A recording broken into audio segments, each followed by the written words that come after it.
ಮೊದಲನೇದಾಗಿ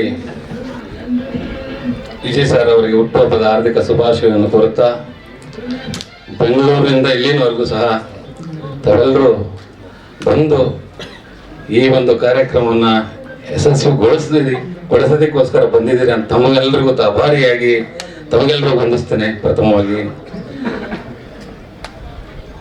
ಈಗ ತಮ್ಗೆಲ್ರಿಗೂ ಗೊತ್ತಿದೆ, ಸಾರಥಿ ಆದ್ಮೇಲೆ ನಾನು ಸುಮಾರು 13 ವರ್ಷಗಳ ಕಾಲ ಸಿನಿಮಾ ಮಾಡಕ್ ಹೋಗ್ಲಿಲ್ಲ. ಕಾರಣ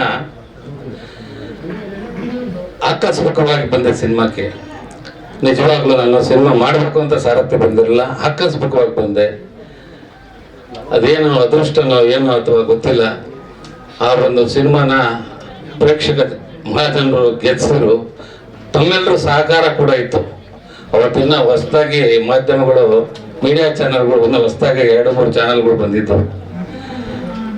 ಏನಾದ್ರೂ ನಾವು ಹೋಗ್ಬೇಕಾದ್ರೆ ಬರಹ ಪತ್ರಿಕೆಗಳ ಮುಖೇನನೇ ಹೋಗ್ಬೇಕಿತ್ತು. ಅಂತ ಒಂದು ಸಂದರ್ಭದಲ್ಲಿ ತಾವೆಲ್ಲರೂ ಸಹ ನಮ್ಗೆ ಹೆಚ್ಚು ಒತ್ತು ಕೊಟ್ಟು ನನ್ನನ್ನು ಈ ಮಟ್ಟಕ್ಕೆ ಬೆಳೆಸಿದ್ರಿ. ನನಗೆ ಸಿನಿಮಾ ಮಾಡಿದ್ದಾಯ್ತು, ಯಶಸ್ಸು ಬಂದಿದ್ದಾಯ್ತು, ಸ್ಟೇಟ್ ಅವಾರ್ಡು ಬಂತು.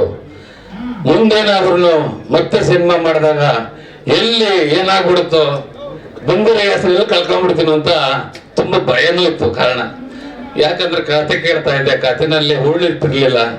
ಎಷ್ಟೊಂದು ಜನ ಬಂದು ಡೈರೆಕ್ಟರ್ಗಳು ಹೇಳ್ತಾ ಇದ್ರು, ಸರ್ ಹಿಂಗ್ ಮಾಡ್ಬೋದು ಸರ್, ಹಿಂಗಿದೆ ಸರ್, ನೀವೇನಿಲ್ಲ ಸರ್, 10 ಕೋಟಿ ಹಾಕಿದ್ರೆ 50 ಕೋಟಿ ಮಾಡ್ಬೋದು ಸರ್ ಅಂದ್ರು. ನಾನು ಸ್ವಾಮಿ, ನಾನು ದುಡ್ಡು ಮಾಡಕ್ಕಂತೂ ಬಂದಿಲ್ಲ, ನನ್ನ ಪ್ರೊಫೆಷನ್ನೇ ಬೇರೆ. ಏನೋ ನನಗೆ ಆಕಸ್ಮಿಕವಾಗಿ ಬಂತೇನೋ ಗೊತ್ತಿಲ್ಲ, ಈ ಮಟ್ಟಕ್ಕೆ ಹೆಸರು ಬಂದಿದೆ. ಜನತೆ 100-150 ರೂಪಾಯಿ ಕೊಟ್ಟು, ಅವತ್ತು ನಮ್ಮ ಸಿನಿಮಾ ಇದ್ದಾಗ 60 ರೂಪಾಯಿ 80 ರೂಪಾಯಿ ಇತ್ತು. ಹಳ್ಳಿ ಕಡೆ 40 ರೂಪಾಯಿ 60 ರೂಪಾಯಿ ಇತ್ತು. 10 ಸತಿ ಬಂದು ನೋಡಿ ಈ ಮಟ್ಟಕ್ಕೆ ವಿಜಯನ ಗೆಲ್ಸಿದ್ದಾರೆ. ನನ್ನ ಬಗ್ಗೆ ಏನೋ ಒಂದು ಓಪಿಟ್ಕೊಂಡಿರ್ತಾರೆ.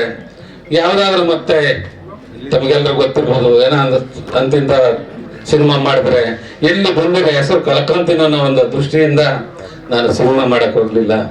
ಇವತ್ತಿನ ಜನರೇಷನ್ಗೆ ಕತೆ ಆಗಿರ್ಬೇಕು, ಕಂಟೆಂಟ್ ಅನ್ನೋದ ಈಗಿನ ಜನರೇಷನ್. ನನ್ನ ಮಗ ಹೇಳ್ದ, ಪಾಪ ತುಂಬಾ ಬುದ್ಧಿವಂತರಿದ್ದಾರೆ ಜಯೇಶ್ ಸರ್ ಅವರು, ನೀವು ದಯವಿಟ್ಟು ನಾನೇ ನಿಮ್ಗೆ ಹೇಳಿದೆ, ಸಿನಿಮಾ ಮಾಡಿದ್ರೆ ನಾನು ನಿಮ್ ಜೊತೆಲಿ ಇರಲ್ಲ ಅಂತ, ನೀವು ಮಾಡಿ ಪಪ್ಪ ಅಂತ ಹೇಳಿದ್ರು. ಅವಾಗ ನಾನು ಜಡೇಶ್ ಸರ್ ಅವ್ರನ್ನ ಆಯ್ತಪ್ಪ ಕರ್ಸೋಣ ಅಂತ ಹೇಳ್ಬಿಟ್ಟು ಕರೆಸಿದ್ವಿ.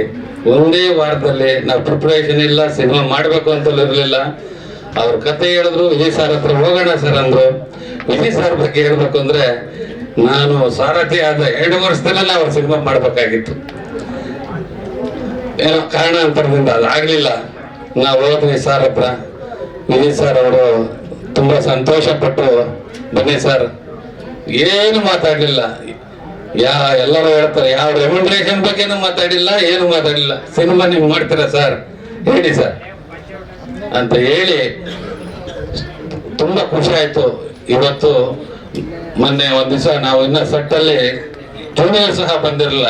7 ಗಂಟೆಗೆ ಸರ್ ಬಂದು, ಎಲ್ಲಿ ಜಡೇಶ್ ಅಂತ ಹೇಳಿ, ನನಗೆ ಎಷ್ಟು ಖುಷಿ ಆಗುತ್ತಂದ್ರೆ, ಒಬ್ಬ ನಿರ್ಮಾಪಕ ಬಂಡವಾಳ ಹಾಕ್ತಾನೆ, ಅವರಿಗೆ ತೊಂದರೆ ಆಗ್ಬಾರ್ದು ಅನ್ನೋದ ಒಂದು ದೃಷ್ಟಿನ ಇಟ್ಕೊಂಡು ಇವತ್ತು ಈ ಸಿನಿಮಾನ ಮಾಡ್ತಾ ಇದ್ದೀವಿ. ಇವತ್ತು ಏನು ನಮ್ಮ ವಿಜಯ್ ಸರ್ ಅವರು ಮುಂದೆ ನಾನು ಹೇಳ್ತಾ ಇದ್ದೀನಿ, ನಿಜವಾಗ್ಲೂ ಹೇಳ್ತೀನಿ, ತುಂಬಾ ಎತ್ತರಕ್ಕೆ ಬೆಳೆಯುವಂತ ವ್ಯಕ್ತಿ. ಕಾರಣ ಒಂದು ಟೇಕಲ್ಲಿ ಏನಾದ್ರು ಒಂದು ಸ್ವಲ್ಪ ಕಡಿಮೆ ಬಂದ್ರು ಸಹ ಅವರು, ಜಡೇಶ್ ಇನ್ನೊಂದು ಶರ್ಟ್ ಮಾಡ್ಬೇಡ, ಇನ್ನೊಂದು ತಗೋಣ ಅಂತ ಹೇಳಿ, ಅದನ್ನ ಯಾರೇ ಆಗಿರ್ಲಿ, ಬಿಡೋ ನಾನು ಮಾಡಿದ್ದೀನಿ ಅಂತ ಏನಾದ್ರು ಡೈರೆಕ್ಟರ್ ಕೇಳಿದಾಗ ಕೆಲವರು ನೋಡಿದಿರಲ್ಲ ಹೇಳ್ತಾರೆ. ಆದ್ರೆ ಸಾರ್ ಹಂಗಲ್ಲ, ನೋಡ್ಬಿಟ್ಟು ಮಾನಿಟರ್ ಬಂದು ಇನ್ನೊಂದು ಶರ್ಟ್, ಇನ್ನೊಂದು ಟೇಕ್ ತಗೊಳಮ್ಮ, ಹಿಂಗ್ ಮಾಡಮ್ಮ ಅಂತ ಹೇಳ್ತಾರೆ. ತುಂಬಾ ಖುಷಿ ಆಗುತ್ತೆ. ಇವತ್ತು ಅಂತ ಒಂದು ವಿಜಯ್ ಸರ್ ಹುಟ್ಟುಹಬ್ಬ, ಅವರು 100 ವರ್ಷ ಚೆನ್ನಾಗಿ ಬಾಳಿ ತುಂಬಾ ಎತ್ತರ ಬೆಳಿಬೇಕು ಅಂತ ಮತ್ತೊಮ್ಮೆ ಅವ್ರಿಗೆ ಆಶಿಸ್ತೇನೆ. ಅದೇ ರೀತಿ ರಿಪನ್ಯ ಇವತ್ತು ಅಂಬೆಗಾಲಿಡ್ತಾ ಈ ಸಿನಿಮಾ ರಂಗಕ್ಕೆ ಬಂದಿದ್ದಾರೆ. ಇವತ್ತು ಅವ್ರ ತಂದೆ ಡೆಡಿಕೇಶನ್. ಯಾರೇ ಒಬ್ರು ಎತ್ತರಕ್ಕೆ ಬೆಳೆದು ಹೀರೋ ಆದ ನಂತರ ಸಡನ್ ನನ್ನ ಮಗಳನ್ನ ಹೀರೋಯಿನ್ನೇ ಮಾಡಬೇಕು ಅಂತ ಬಯಸ್ತಾರೆ. ಅದ್ರಲ್ಲಿ ಇದರಲ್ಲಿ ಹೀರೋಯಿನ್ನೇ, ಅದು ಸೆಕೆಂಡ್ ಹೀರೋಯಿನ್. ಇವತ್ತು ಆದ್ರೂ ಪರವಾಗಿಲ್ಲ, ಒಂದು ಇಬ್ಬರಲ್ಲಿ ಡೆಡಿಕೇಶನ್ ಆಗ್ಲಿ ಅಂತ ಹೇಳ್ಬಿಟ್ಟು ಒಪ್ಕೊಂಡು ಮಾಡ್ತಿದ್ದಾರೆ. ಅದು ತಕ್ಕಂತೆ ಅವರು ಸಹ ಎಫರ್ಟ್ ಆಗ್ತಾ ಇದ್ದಾರೆ, ಮಾಡ್ತಾ ಇದ್ದಾರೆ. ಇನ್ನು ಜಡೇಶ್ ಬಗ್ಗೆ ತಮ್ಗೆಲ್ರಿಗೂ ಗೊತ್ತು, ನೀವು ಅವ್ರನ್ನೇ ಕೆಣಕ್ತಾ ಇರ್ತೀರಾ. ಅವರ ಕಂಟೆಂಟ್ ಆಗಿರ್ತದೆ, ಹಳ್ಳಿ ಸೊಗಡು, ತುಂಬಾ ತುಂಬಾ ವಿಚಾರವಂತ, ಬುದ್ಧಿವಂತ. ಹೇಳ್ತಾರೆ, ಗಾತ್ರ ಚಿಕ್ಕದಾದ್ರು ಕೀರ್ತಿ ದೊಡ್ಡದು ಅಂತ. ನೋಡಕ್ ಕೂಡಾಗಿದ್ರು ಅವರ ಒಂದು ಬುದ್ಧಿ ಇದೆಯಲ್ಲ, ತುಂಬಾ ವೆರಿ ವೆರಿ ಟ್ಯಾಲೆಂಟೆಡ್ ಮನುಷ್ಯ. ನಿಜವಾಗ್ಲೂ ಆ ಮನುಷ್ಯ ಇವತ್ತೇನೆಲ್ಲ ಹೇಳ್ತಾರೆ ಪ್ಯಾನ್ ಇಂಡಿಯಾ ಅಂತ, ವರ್ಲ್ಡ್ ಇಂಡಿಯಾ ಆಗ ಮಟ್ಟಕ್ಕೆ ಮನುಷ್ಯ ಬೆಳಿತಾರೆ ಅಂತ ಈ ಸಂದರ್ಭದಲ್ಲಿ ತಮ್ಮೆಲ್ಲರ ಮುಖೇನ ಹೇಳಕ್ ಸಹ ಬಯಸ್ತೀನಿ. ಅದೇ ರೀತಿ ಮಾಸ್ತಿ ನನ್ನ ಗೆಳೆಯ, ನಮ್ಮ ಏರಿಯಾದಲ್ಲೇ ನಾವಿಬ್ಬರು ಒಂದೇ ಕಡೆ ವಾಸ, ಮಹಾಲಕ್ಷ್ಮಿ ಹೋಟೆಲ್ ಅವಾಗಿರೋದು ಅಲ್ಲ ಏರಿಯಾ ಒಂದೇ ಏರಿಯಾದಲ್ಲಿ. ತಮ್ಗೆಲ್ರಿಗೂ ಗೊತ್ತಿದೆ ಅವ್ರ ಬಗ್ಗೆ ನಾನು ಏನ್ ಹೇಳಕ್ ಹೋಗಿಲ್ಲ. ಅವ್ರಿಬ್ರು ಅಂದ್ರೆ ಸಿನಿಮಾದಲ್ಲಿ ಆ ಕಥೆ ಯಾವ ರೀತಿ ಹೋಗ್ತದೆ ಅಂತ ಆ ಡೈಲಾಗ್ಗಳು ಕೇಳ್ತಾ ಇದ್ರೆ ಯೂತ್ಸ್ಗೆ ಒಂದು ಇನ್ಸ್ಪಿರೇಷನ್ ಇರ್ತದೆ ಅಂತ ಒಬ್ಬ ಡೈಲಾಗ್ ರೈಟ್ರು. ಅದೇ ರೀತಿ ನಮ್ಮ ಶ್ರೀಕಾಂತ್ ಹೊಸದಾಗಿ ಈಗ ಅವರು ಸಹ ಅವ್ರ ಜೊತೆ ಸೇರ್ಕೊಂಡು ಅವರು ಒಂದು ಒಳ್ಳೆ ಮಟ್ಟದಲ್ಲಿ ಬೆಳೀತಾ ಇದ್ದಾರೆ. ಈಗ ತಾನೇ ನಮ್ಮ ವಿಜಯ್ ಸರ್ ಅವರ 20 ವರ್ಷದ ಬಾಂಧವ್ಯದ DYSP ಸರ್ ಬಂದಿದ್ದಾರೆ ನೋಡಿ.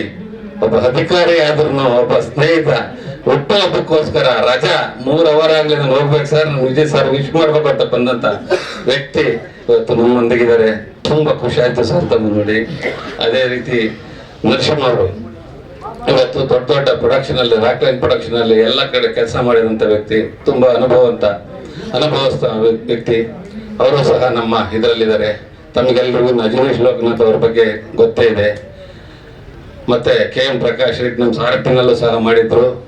ಸ್ವಾಮಿ ಅವರು ಕ್ಯಾಮ್ರಾಮ್ಯಾನು, ಈಗಾಗಲೇ ಅವರು ಹಿಂದಿನಲ್ಲೂ ಸಹ ಮಾಡಿದ್ದಾರೆ, ತೆಲುಗಿನಲ್ಲೂ ಮಾಡ್ತಾ ಇದ್ದಾರೆ. ಇನ್ನು ಹೆಚ್ಚಿನ ಅವಕಾಶಗಳು ಸಹ ಅವರು ಇದೆ.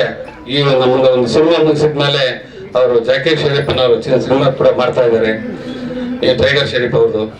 ಇನ್ನು ನನ್ನ ಮಗನ ಬಗ್ಗೆ ನಾನೇನು ಹೇಳೋಂಥ ಅವಶ್ಯಕತೆ ನನಗಿಲ್ಲ. ನಿಜವಾಗ್ಲೂ ಹೇಳ್ತೀನಿ, ತಂದೆಯಾಗಿ ಇಂಥ ಅದು ಹೇಳೋದಕ್ಕೆ ಇದಾಗುತ್ತೆ. ನಿಜವಾಗ್ಲೂ ತುಂಬಾ ಸಂತೋಷ. ಇನ್ನ ನಂದೇನು ಹೇಳೋದಕ್ಕೆ ಹೆಚ್ಚು ಬಿಡುದಿಲ್ಲ.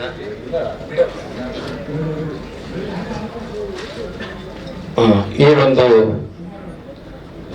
ಕಥೆಯನ್ನ ಬೇರೆಯವರ ಹತ್ರ ಇತ್ತು, ಕಾರಣಾಂತರದಿಂದ ನನಗೆ ಬಂತು. ಅವ್ರಿಗೂ ಸಹ ನಾನು ಈ ಸಂದರ್ಭದಲ್ಲಿ ಅಭಿನಂದನೆಗಳನ್ನ ಸಲ್ಲಿಸ್ತೀನಿ. ಕಾಂತ ಸಹ ನಮ್ಮ ಊರಿನ ಹುಡುಗ ಜಡೇ ಸರ್ ಅವ್ರನ್ನ ಕರ್ಕೊಂಡ್ಬಂದು ಪರಿಚಯ ಮಾಡಿದ್ರು, ಕಾಂತ ಅಂತ. ಅವನು ಬೆಳೀತಾ ಇದ್ದಾನೆ, ಅವ್ರಿಗೂ ಒಳ್ಳೇದಾಗ್ಲಿ. ಇನ್ನೆಲ್ಲರಿಗೂ ಸಹ ನಾನು ಮೊದಲನೇದಾಗಿ ಪ್ರೇಕ್ಷಕರಿಗೆ ತಮ್ಮ ಮುಖೇನ ಹೇಳಕ್ಕೆ ಇಷ್ಟಪಡ್ತೀನಿ.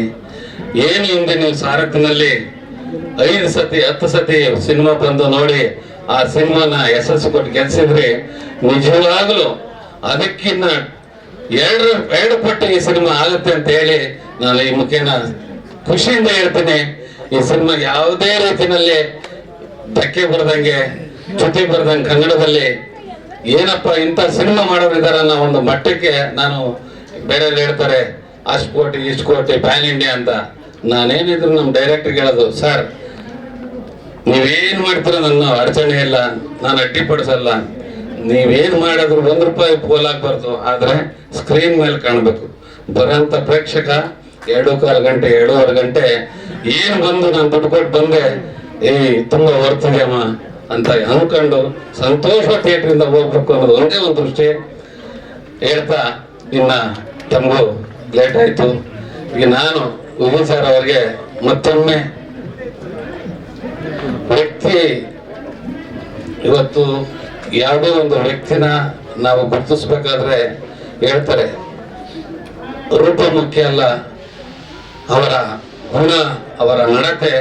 ನಿಜವಾಗ್ಲೂ ನನಗೆ ತುಂಬಾ ಇಷ್ಟ ಆಯ್ತು. ಒಬ್ಬ ಪ್ರೊಡ್ಯೂಸರು ಕಷ್ಟಪಡ್ತಾನೆ, ದುಡ್ಡು ಹಾಕ್ತಾನೆ, ಎಲ್ಲಿಂದ ತರ್ತಾನೆ ಗೊತ್ತಿಲ್ಲ, ಅವನಿಗೆ ಧಕ್ಕೆ ಆಗ್ಬಾರ್ದು ಅನ್ನೋ ರೀತಿನಲ್ಲಿ ಇವತ್ತು ನಮ್ಮ ಸಾರಥಿ ಬ್ಯಾನರ್ ಅಲ್ಲಿ ನನಗೆ ತುಂಬಾ ಹೆಮ್ಮೆ ಇದೆ. ಇನ್ನು ಮುಂದೆ ನಾವು ಅವ್ರ ಜೊತೆಯಲ್ಲಿ ಎಷ್ಟು ವರ್ಷ ಬಾಂಧವ್ಯ ಇರ್ತದೋ ಆ ದೇವ್ರಿಗೆ ಗೊತ್ತು. ನನಗಂತೂ ಅವ್ರ ಬಗ್ಗೆ ಬಹಳ ಹೆಮ್ಮೆಯಿಂದ 3 ವರ್ಷ ಸುಖವಾಗಿ ಬಾಳಲಿ, ಇನ್ನು ಎತ್ತಕ್ಕೆ ಬೆಳೀಲಿ ಅಂತ ಹೇಳಿ ಈ ಸಂದರ್ಭದಲ್ಲಿ ಆಶಿಸಿ ನನ್ನ ಮಾತನ್ನ ಮುಗಿಸ್ತೀನಿ. ಜೈ ಹಿಂದ್, ಜೈ ಕರ್ನಾಟಕ.